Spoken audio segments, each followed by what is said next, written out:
warahmatullahi wabarakatuh.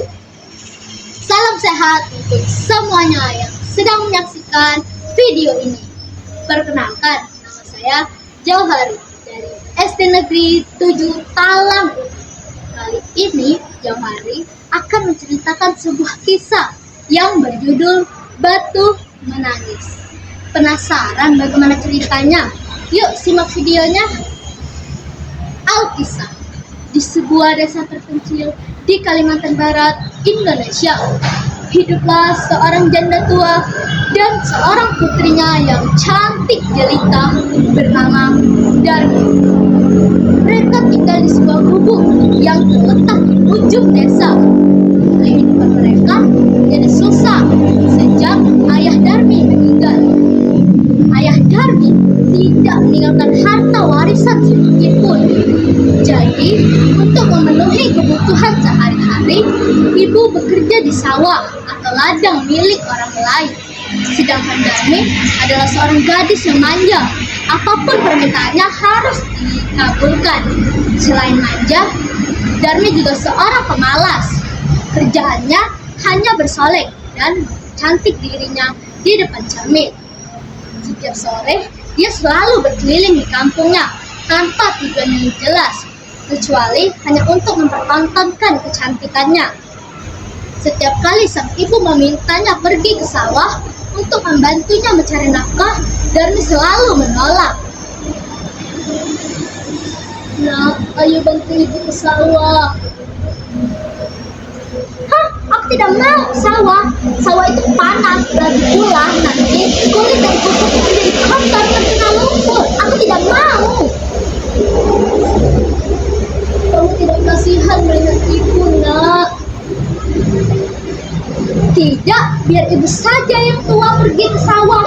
Karena tidak mungkin ada laki-laki yang mau dengan wajah ibu yang sudah keriput itu." Begitulah perkataan anaknya setiap kali sang ibu memintanya pergi ke sawah. Akhirnya sang ibu berangkat ke sawah untuk bekerja, sedangkan Darmi tetap di gubuk bersolek dan mempercantik dirinya sendiri. Setelah sang ibu pulang, Darmi kemudian meminta uang upah yang diperoleh ibunya. "Ibu, mana uang upahnya itu?" "Jangan, Nak, uang itu digunakan untuk kebutuhan kita hari ini." "Tapi Bu, bedak aku habis, aku harus membeli yang baru." "Kamu memang anak yang tidak tahu diri. Taunya hanya menghabiskan uang dan tidak mau bekerja." Meskipun marah, tetapi sang ibu tetap memberikan upah itu kepada Darmi. Kejadian itu terus terjadi hampir setiap hari. Setiap kali sang ibu memperoleh upah dari bekerja, Darmi selalu membelikannya alat kecantikan yang lain. Pada suatu hari, Darmi berpesan kepada ibunya untuk dibelikan alat kecantikan di pasar. Tetapi sang ibu tidak tahu alat kecantikan apa yang Darmi maksud. Kemudian sang ibu meminta Darmi untuk mengikutinya ke pasar. "Nak, kalau begitu kamu ikut saja ibu ke pasar." "Hah, aku tidak mau ikut ibu ke pasar." "Tapi Nak, ibu tidak tahu barang apa yang mau kamu beli." Oke, aku akan ikut ibu ke pasar. Tapi dengan satu syarat, ibu harus berjalan di belakangku." "Tapi kenapa, Nak?" "Ibu, aku mau berjalan berdampingan dengan ibu." "Kenapa harus malu, Nak? Bukankah aku ibu kandungmu?" "Ibu, seharga ibu berkaca. Lihatlah muka ibu yang sudah keriput itu, pakaian ibu yang sudah kotor. Aku tidak mau punya ibu berantakan seperti itu." Dengan berat hati, akhirnya mereka berangkat ke pasar secara beriringan. Si Darmi yang cantik dengan pakaiannya yang bagus berjalan di depan, sedangkan sang ibu yang sudah terlihat tua memakai pakaian yang tak penuh tambalan berjalan di belakang. Penampilan mereka sangat berbeda, seolah-olah mereka bukan berasal dari keluarga yang sama. Di tengah perjalanan, mereka bertemu dengan salah satu teman Darmi yang tinggal di kampung sebelah. "Hei Darmi, hendak kemana kamu?" Aku hendak ke pasar." "Lantas siapa di belakangmu itu? Apakah dia ibumu?"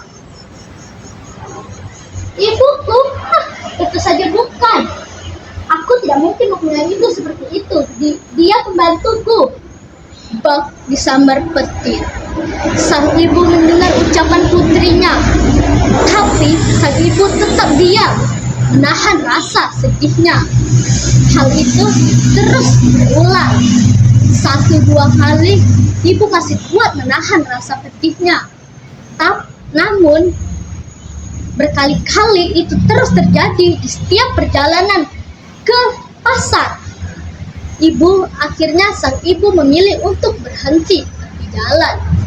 Melihat hal itu, Darmi keheranan, mengamuk dan bertanya-tanya, "Ibu, apa yang ibu lakukan? Ayo bu, kita harus pergi ke pasar." Namun sang ibu tidak menghiraukannya. Sesaat kemudian, sang ibu mulutnya mengamit, lalu mengadahkan kedua tangannya ke atas. Melihat hal itu, Darmi semakin bertanya-tanya, "Ibu, apa yang ibu lakukan? Ayo bu, kita harus pergi ke pasar." Namun sang ibu tetap tidak menjawab pertanyaan putrinya. Lalu sang ibu terus memanjatkan doa agar anaknya yang durhaka diberikan hukuman yang setimpal. "Ya Tuhan, ampunilah hamba-Mu yang sudah lemah ini ya Tuhan. Hamba sudah tidak tahan dengan rasa pedih ini ya Tuhan. Tolong berikanlah hukuman yang setimpal kepada anak hamba."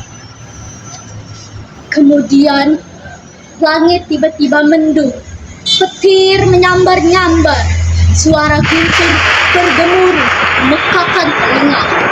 Perlahan-lahan kaki Darmi mulai berubah menjadi batu. Melihat itu, Darmi panik. Ibu, apa yang terjadi dengan kakiku, Ibu? Ibu, kakiku mulai berubah menjadi batu, Ibu. Ibu, maafkan Darmi, Ibu. Darmi berjanji tidak akan mengulanginya lagi, Bu. Maafkan Darmi, Ibu. Darmi berjanji akan menjadi anak yang berbakti kepada Ibu. Tolong maafkan Darmi. Namun, apa yang hendak dibuat? Nasi sudah menjadi bubur. Hukuman itu tidak dapat dihindari.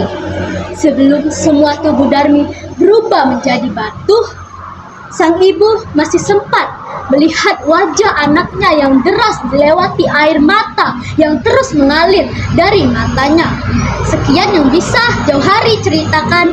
Assalamualaikum warahmatullahi wabarakatuh.